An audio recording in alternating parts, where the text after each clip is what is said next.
Hello everyone. So today we have Dr. Gauri Diwan with all of us. Let me have some introduction first. So Dr. Gauri Diwan is the director of the Child Development Group in the non-for-profit organization Sangath with its center in Goa and hubs across India. Sangath's work is focused on creating innovations that use the task-sharing approach with non-specialist workers who then provide interventions across the life course. As a pediatrician, Dr. Gauri works in the areas of early child development, developmental disabilities with a focus on autism, and adolescent health. She leads a team that is designing ways in using technology both to train as well as deliver intervention for young children in the community. Through the public health research and innovations that she is involved in, she hopes to nudge communities to be more inclusive so as to support every child reach their true potential. To be very honest, it is very less of an introduction to the work of Sangath and the work Dr. Gauri has been doing, but this is the crux of their work. And with this introduction, I would like to welcome her once again to this interview. And I would like to proceed with the questions that we are having today for her. So, Dr. Gauri, you are leading work in one of the you're leading the work in early child development in one of the leading public health research organizations. So can you please tell us how Sangha started and how its work has developed? Sure. So Sonali, first of all, thank you for interviewing me for World Autism Awareness Day and also for the month of April, where we really want to showcase the lives of people with autism with a view to really improving their care and coverage of health. So in terms of Sangath, Sangath started off as a not-for-profit in Goa. Now it's our 25th year. We've just entered our 25th year, so it's a year of big celebrations for us. And we started off as a child development center. So we really, we were providing services like many child development centers across India and across the world. It was innovative at that time because child development, particularly supporting children with neurodevelopmental disorders, was not that common. And it was really the first in the not-for-profit sector in Goa for sure. What happened is one of the things we started noticing as we started providing services for families was that firstly, the story of families in the context of developmental disorder is complex. So the child, you just cannot treat the child. The child lives within the context of a family. The family has multiple needs and requirements. And one of the things we saw very clearly was when we were providing center-based services, that families would come initially very often, and then they would just drop off. Because as you know, developmental disorders don't disappear overnight. They don't disappear after 2 to 3 sessions. Most developmental disorders require really long-term treatments and therapies. And I think families, when we started talking to them, found this very difficult to engage with. And so we decided that let's expand in 2 ways. One is across the life course. So let's support the family that lives around children with autism. So we started working across the life course with young people, with adults, with parents.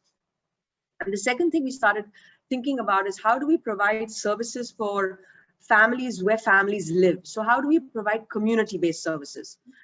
And really the only way to provide community-based services in the context of India, where we absolutely don't have specialists. We have a real lack of trained specialists across the board. So when we think of, we have fewer doctors than we need, we have fewer surgeons than we need. When we think of child development support, so when we think about developmental pediatricians, child psychiatrists, speech and language therapists, they're almost non-existent in the context of 1.3 billion people. And so one of the things we started thinking about doing this with adult mental health was looking at the task sharing approach. So how do we look at a non-specialist, a frontline worker, how do we hand over certain treatments that they can then give to families where families live, and where families really live is in their homes and in the communities. So this task sharing approach is something that we've really embraced. And the other aspect of the work that we do is really thinking about research. So how do we not just give treatments and think they are the best because we give them, but how do we evaluate these treatments? How do we design these treatments? So actually, when we are spending money, particularly public health money and public sector money, we are spending it on treatments we know that work. So that's really what Sangath has been doing and how we've evolved from a child development center into a really world-class public health research institute. Thank you, Gauri, for explaining this journey to us. And it really sounds like a lot of work with a lot of complexities that the organization and team must have gone through. And then now we see that, as you said, world-class organization who is leading research work. So I would like to ask my second question that when you started this research work, so were there any challenges that you faced during researching autism? Of course, research in India is complicated. I think the first complication is there is a knowledge imbalance. So you as a specialist or you as a researcher, you have much more knowledge than your community most of the time, particularly, and I suspect mental health research. And what I mean by that is that when you go and tell families we want to do research with you, first of all, they don't have a language for this. They don't understand what you want to do. And so I think the first real complexity is getting the community to understand what is it that you want to do.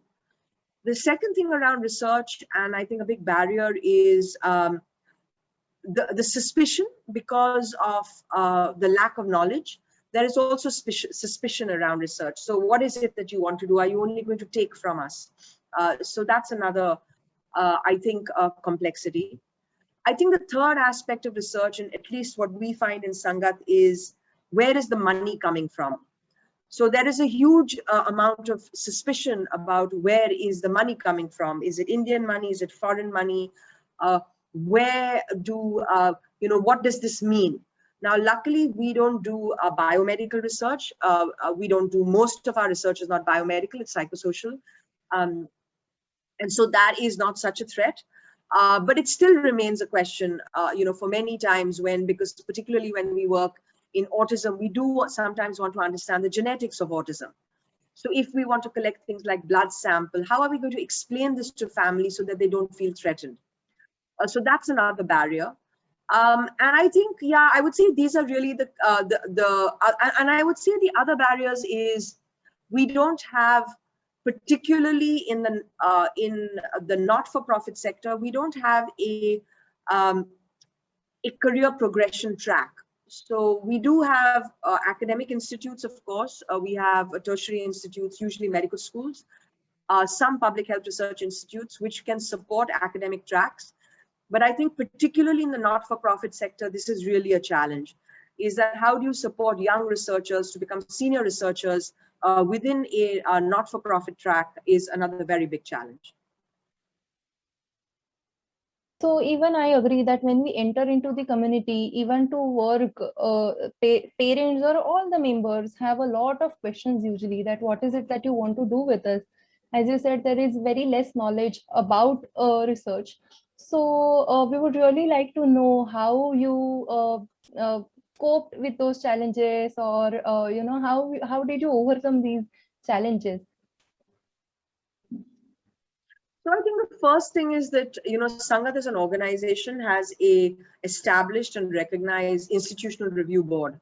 So this is really very important, is that any research that you do must go through what we call an IRB or an institutional ethics committee, so IEC. They're just different names for the same thing. And this is usually people that are brought together with knowledge of research, but also public civil society members. And the idea is that every single research that we undertake in Sangath, we first of all, of course, think through it very carefully about what we're doing, but it goes through this rigorous process of being evaluated, not only by the Sangath's IRB, but when we are in partnership with other IRBs and other institutions. And what this means is that we have to defend what we're doing very clearly. When we know that our research is going through an IRB, we design it very well. So we answer lots of questions around who our participants are going to be, How are we going to inform participants in very simple language what they will undertake if they sign on board a research program? What is that going to mean in terms of a commitment of time, in terms of resources for them as a family? What will they get? What will they not get? So it's very important, particularly in the work that we do in Sangath. We conduct randomized control trials. So half the population will get the intervention, where half the population will not get the intervention. And that is complicated in a setting like India, where what we call the treatment as usual arm is often nothing. So how do we match that with the ethics of not giving a family any kind of service? So we do adapt our research designs to make sure that all families get some level of support. And I think the other aspect is really to always make sure that families who participate are adequately compensated, so they get some kind of participatory token for their time and effort. More importantly, to take the information back. So we are very careful that we disseminate information back to the community that we have worked with. So really to make sure that all research we do is collaborative, we bring on stakeholders, and we really support them, to understand what we're doing, but to give back to them once we know our results.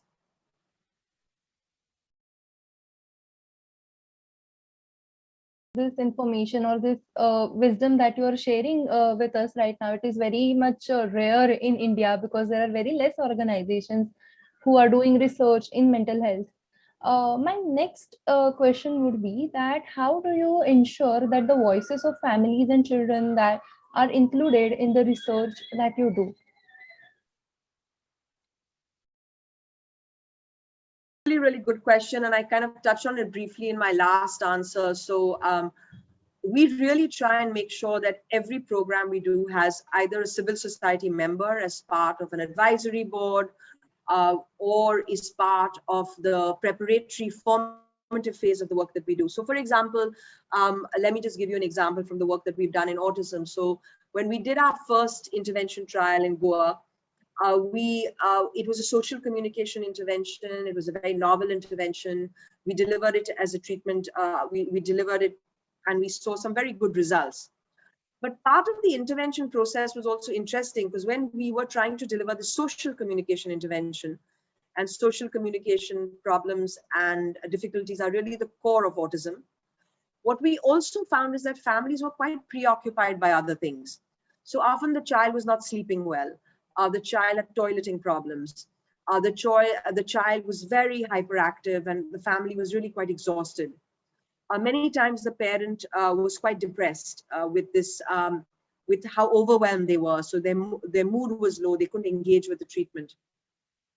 And so from this, we realized that actually, if we really listen to the families, what they want is not just an intervention for social communication, but they want an intervention that addresses many of their other problems.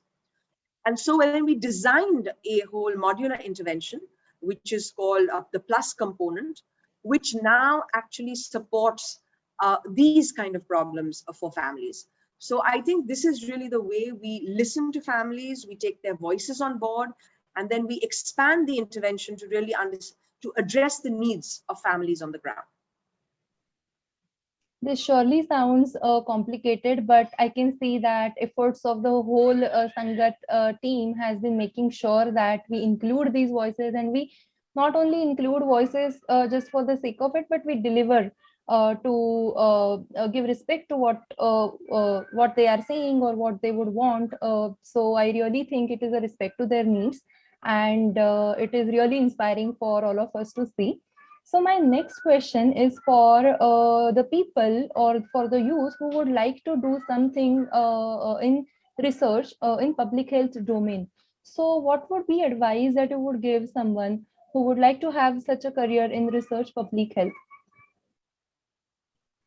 So I think really, it's a very broad question that you're asking me, but so I'm going to give a relatively broad answer. So first of all, I think if you are interested in research, you need to start in your undergraduate work to start identifying organizations that are doing work in areas that you're interested in. I think most organizations encourage internships. So come on board as an intern in any organization. So whether it's child development, disability, mental health, public health, there's a huge number. There's a huge number of organizations working with women's needs, with other public health requirements. So I think identify an organization which is on the ground, which is really doing not only the work, but also some research within it. Then the next step I would suggest is really to think about the areas of research. So initially, you might want to volunteer, intern in multiple organizations, get a wide range of experiences. Through this experience, then decide, okay, this is really the area of research that I'm interested in. Then you identify the organization that requires and meets that need. Then, of course, start looking up their work, read up what they want to do, and then reach out. I think most academics, particularly in the not-for-profit sector, will support young, enthusiastic people. The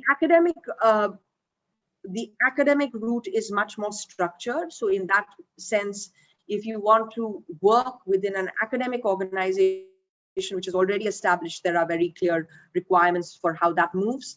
But in the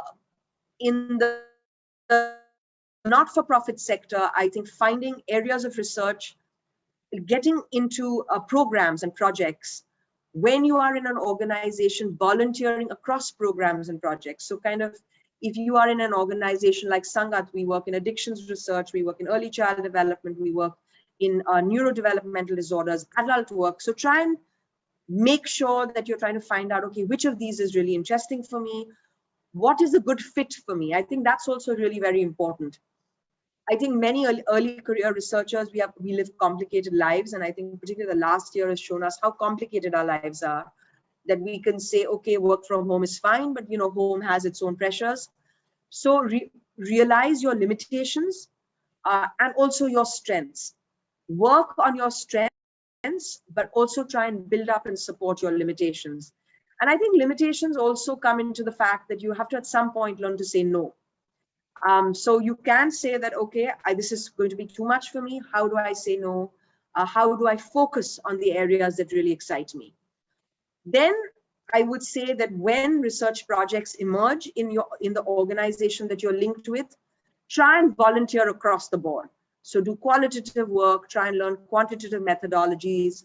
I think one of the big things that I personally feel we really don't have good skills for in India is writing. Learn how to write, learn how to make reports. This is a really important skill.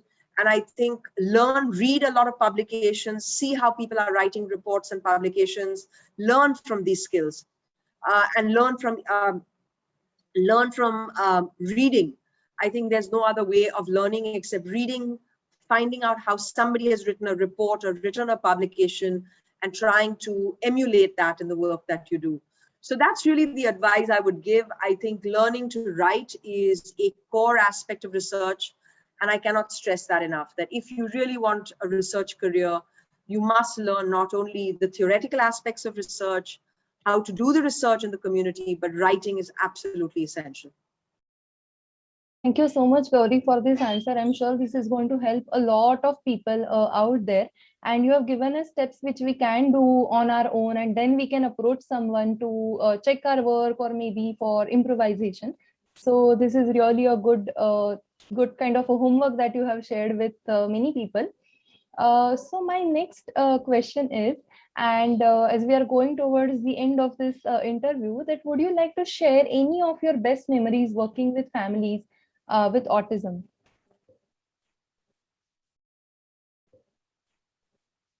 Okay, there are too many memories. I think, I don't know if it's best memories, but I would say they're memories that remain with you. And I would say the memories that remain are really the ones where, families have just come back with excitement about the work that you have shared with them, or the intervention that you've shared with them, and how that's changed their lives. I would say one of the other memorable learning moments for me in my work has been really that as a researcher, as a clinician, one has this aspiration for a child or a family. And often the family has a very different attitude. And many families, are quite satisfied with where they are. As long as their children are happy, as long as their children are well, are self-caring. And I think that has been a very big learning for me, is that we come to the table or to a clinical room with our aspirations, that this is what I want to do, this is what I think needs to be done. But often families want to step back and say, look, we know that that's all the possibility, but in our family set, we feel this is enough. We feel that we want him to be able to look after himself. We would like him to be safe, and we want him to be happy. And I think that's an important realization, that families have their own requirements. And I think as clinicians and as researchers, we have to really respect that. So I would say that's really the main thing for me, is that how do you match your aspiration and your desire for a family to be reaching out and doing the best they can, and the family's expectations and the family's requirement just to be happy in where they are. And I think that's really a very important balance.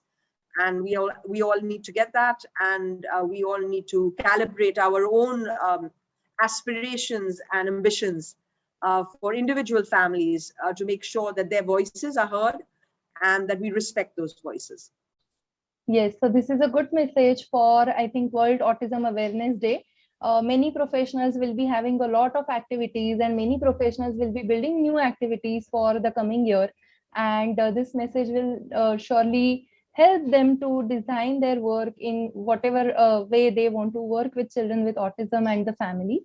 So I would really like to thank you, Gauri, for your time, because I know you are very busy with a lot of projects, and still you have thought of sharing this time with us. So thank you so much, and all the best for your work. Yeah, always a pleasure, and all the best to you too.